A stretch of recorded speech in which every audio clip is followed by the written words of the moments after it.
going forward, how can listeners and supporters get involved with the federation's initiatives, and what specific actions can they take to contribute to the federation's mission, to these changing times, to these challenging times? Sorry. Yeah.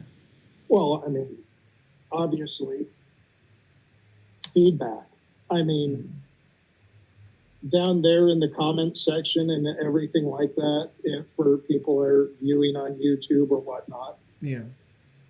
you can't set up a democracy from just one guy sitting there designing an economic and financial model. Yeah.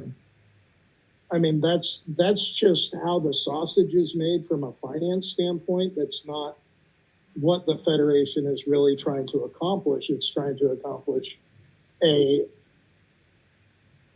transparent and equitable base from which we can run a economy that gives the working class a seat at the table. Yeah.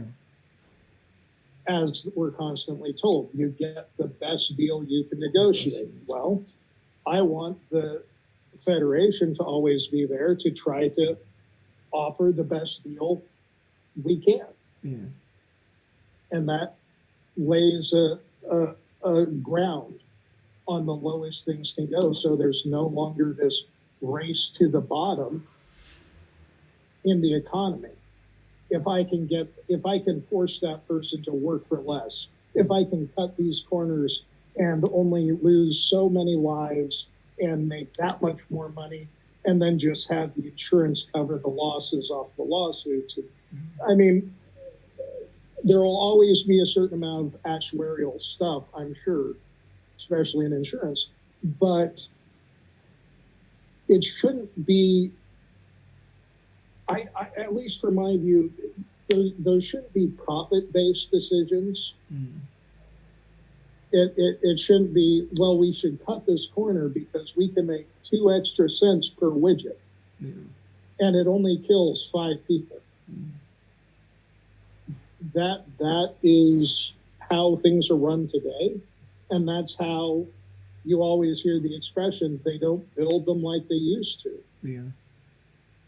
That is that generational collapse of, oh, well, they got away with cutting these corners, so I'll cut those corners.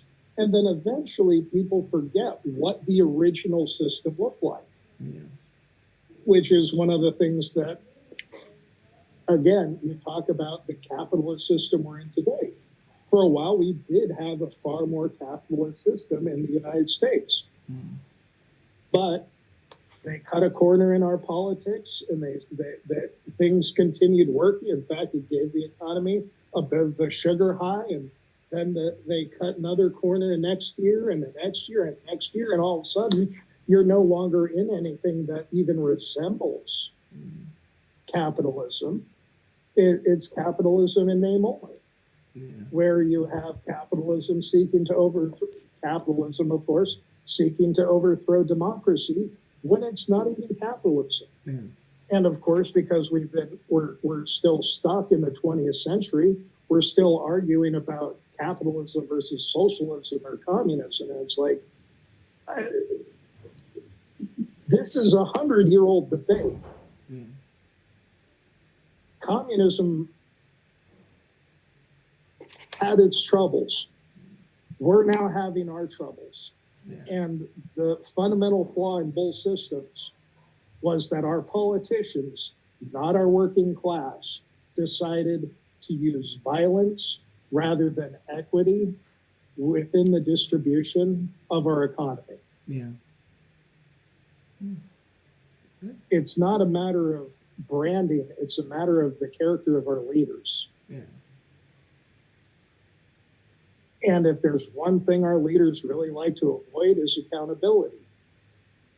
So during that same period, you're going to have people more and more say, well, that law doesn't apply to politicians. I mean, you can't lie if you're trying to sell something, but you can totally lie if you're trying to be entrusted with the nuclear football, which is absolutely absurd. You can lie all you want to have access to nuclear weapons, but you cannot lie if you're trying to sell a widget. Yeah. And somehow this is totally okay.